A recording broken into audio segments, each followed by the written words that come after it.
Huh. Looks like those colorful notes weren't restaurant orders after all. There's one on each table, except this one.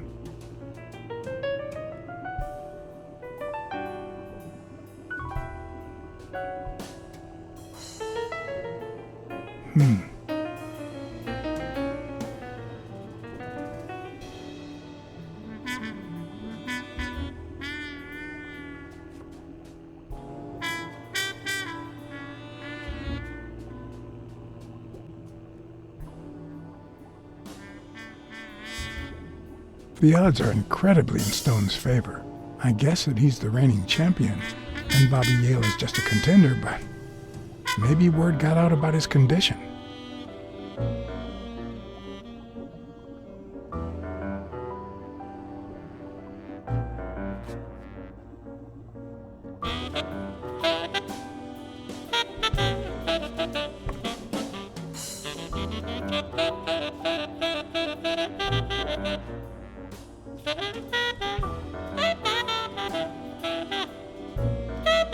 Does O'Leary have a network of pals?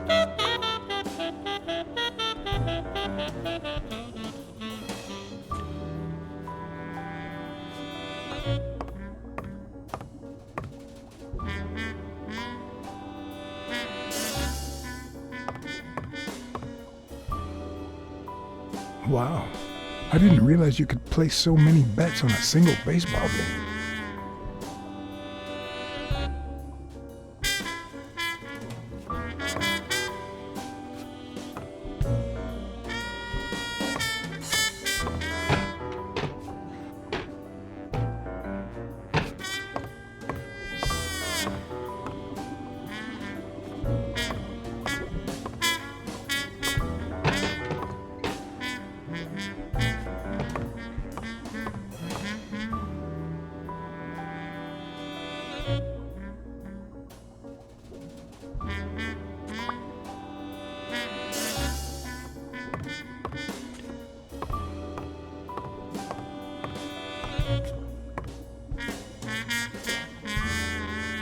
It looks like a summary of all the bets that come in.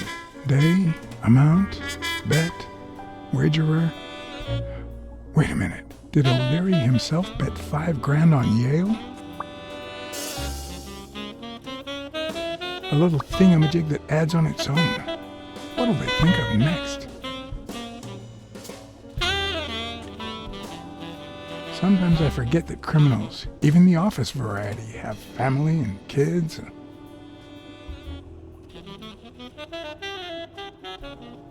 Anyway, maybe things aren't so bad on the dark side.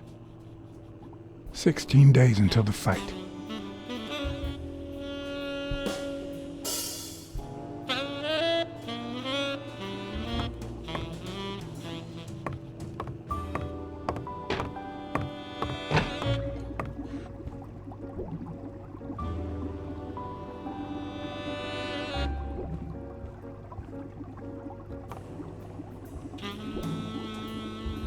Could that be Ireland?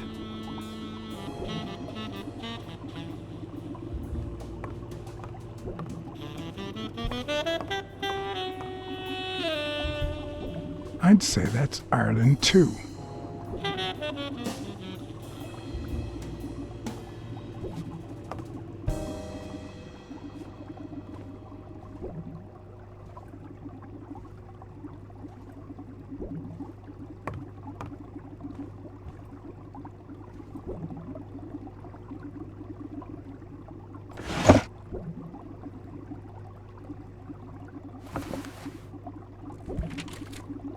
Limited edition copy 2 of 3.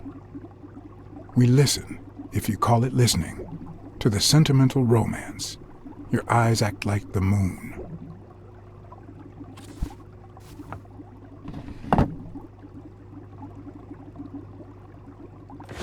If they're not together anymore, why does O'Leary keep so many pictures of romantic moments with Helen Moore?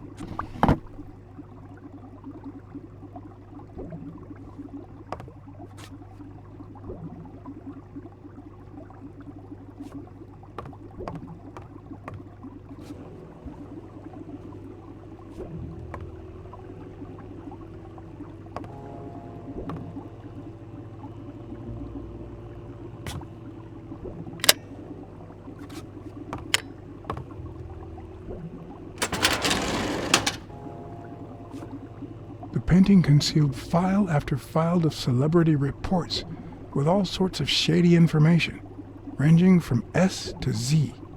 Almost all of them were athletes. Is that what O'Leary meant when he said that detectives and police officers were his friends? I wonder how many spy for him. If I were to pitch in, who would I spy on?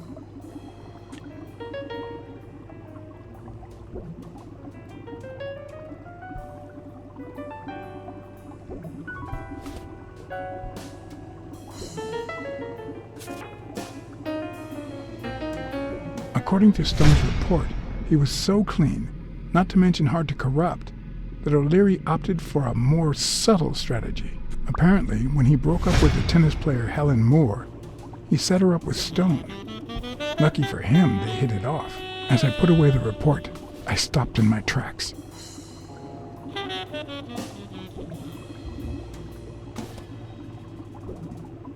Did I really want to risk knowing what O'Leary had on my good friend, the incorruptible police commissioner?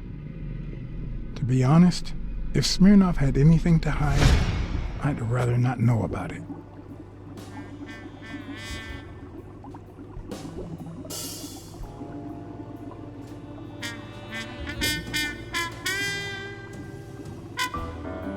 Thorpe had been a rising football star before the war, which he came back from with honors and decorations. After the truce, he resumed his career. He won 3 season trophies and a couple of MVP awards. He retired after an accident that left him paralyzed from the waist down. He started his own sports advertising agency 4 years ago, but according to the files, O'Leary hadn't even tried to corrupt him.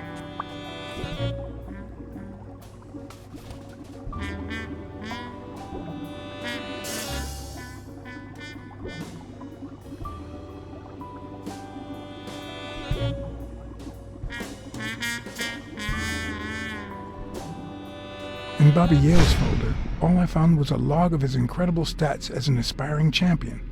20 victories, 16 by knockout. Although, at the end of the report, someone had underlined one word several times: untouchable.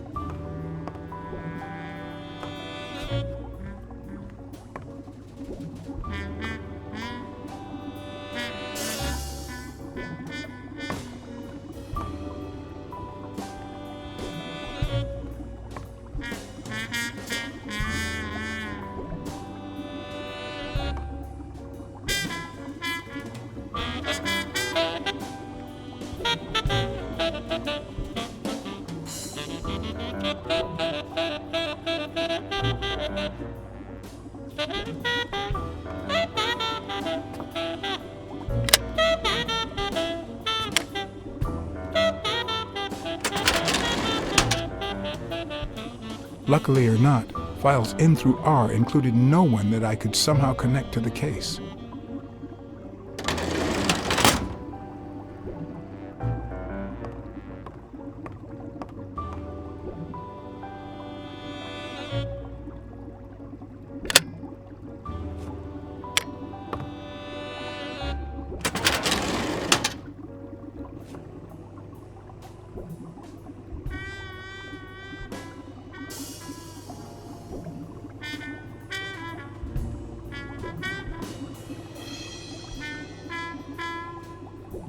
The report on Yale's father was the shortest of all, since only his name was left. Why?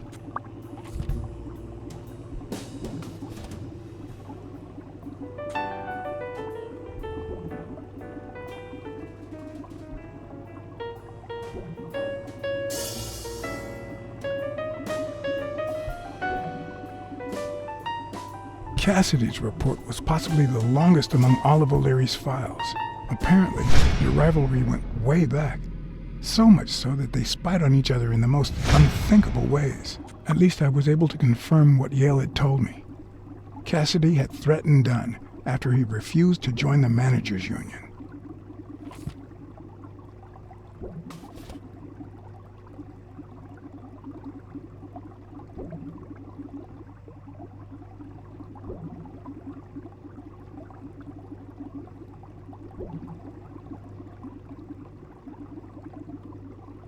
Dunn's integrity was legendary, even in O'Leary's shady reports, just like Yale had said. Dunn had kicked one of O'Leary's men out of the gym when he found him snooping around.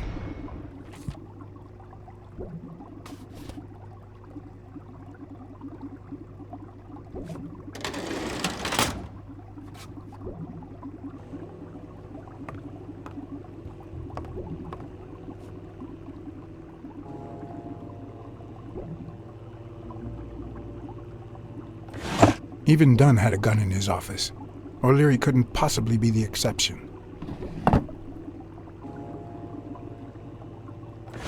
Dunn had $200 in his safe. O'Leary had about $20,000 in a drawer.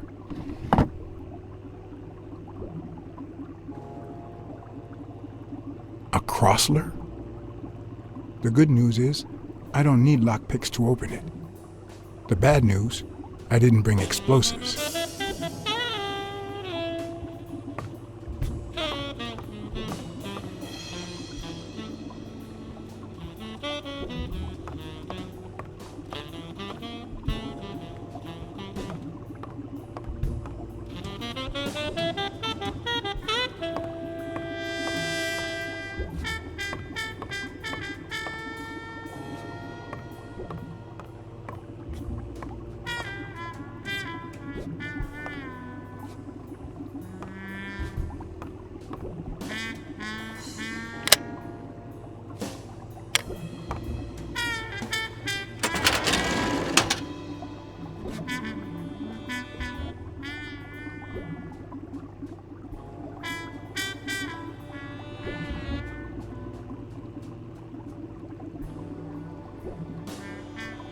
Strange as it may seem, the reports reveal that O'Leary had hired Jake as a bodyguard precisely because he was absolutely clean.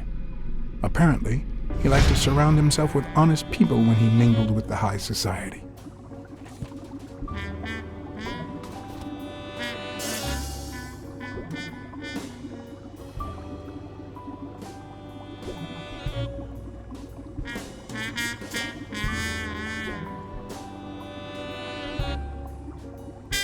Helen Moore's file was, by far, one of the juiciest. She had been just a run-of-the-mill tennis player until O'Leary launched her career by rigging enough games to help her climb the ranking. However, O'Leary hadn't fixed any of her games in over a year. In spite of that, she remained undefeated. Be as it may, it was clear that O'Leary had enough information to ruin her career.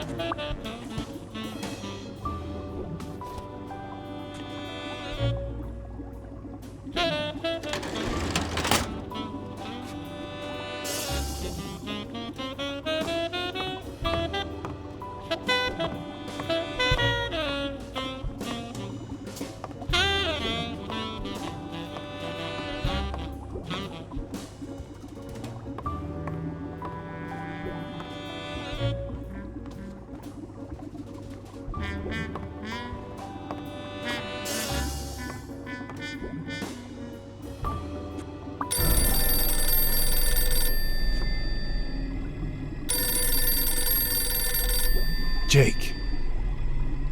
Someone was coming.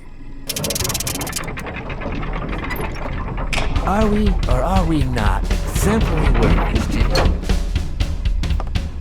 Here it is, middle of the night.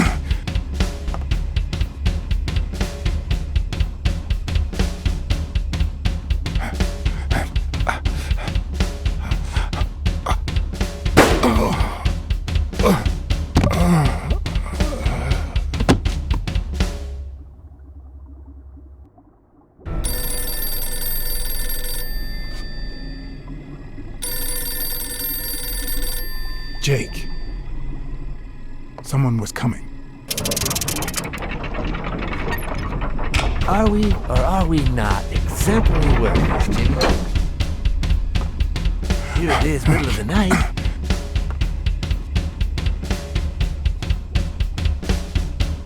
And we're working extra hours.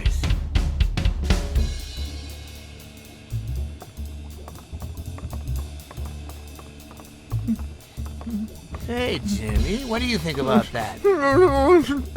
I think he's scared stiff, Desmond. Why's that, Jimmy? We're giving you the red carpet treatment. We even let you in the boss's office. You're one lucky fellow. You can't say I don't treat you well, Jimmy.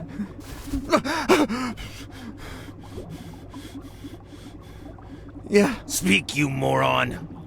Yeah, very well. Why are you... Shh. Calm down. How long have you worked for me, Jimmy? 3 months. 3 months. Oh, yeah. I hired you right after your cousin Martin died. I need your opinion.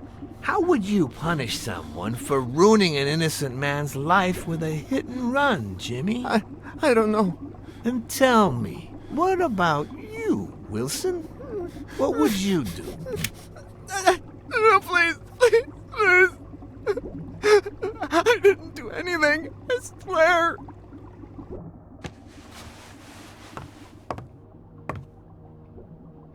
O'Leary, the police have surrounded you.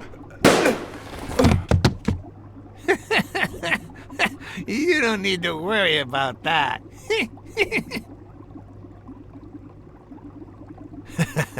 You can't say I don't treat you well, Jimmy.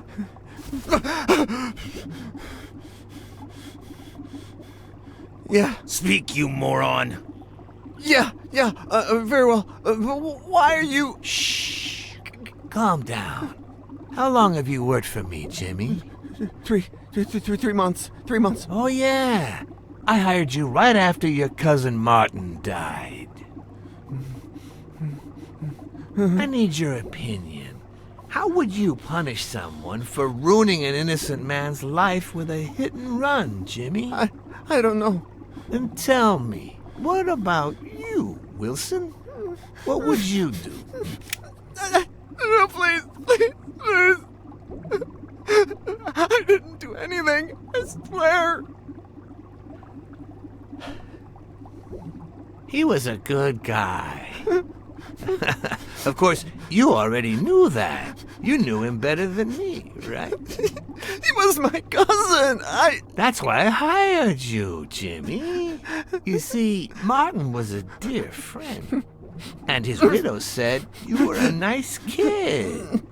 That you do a good job and you needed the money. And I have a soft spot for those in need. Please. But, you know what? I talked to her just yesterday. She told us you did some naughty things to her with that gun, Jimmy. No. That's no way to treat a widow, is it?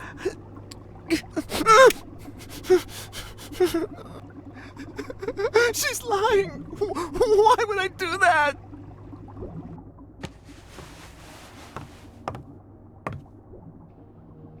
Leave him alone, O'Leary. No one deserves to die.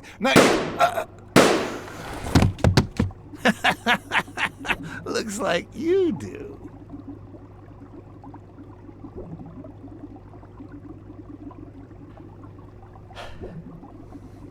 He was a good guy.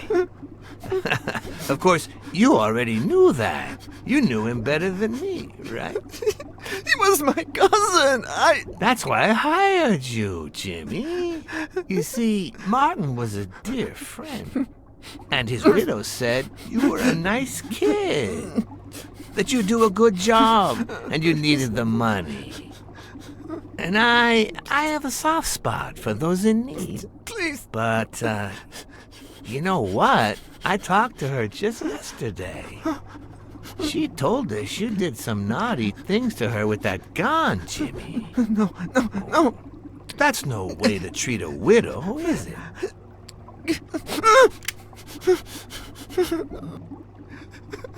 She's lying. Why would I do that? What about the kid?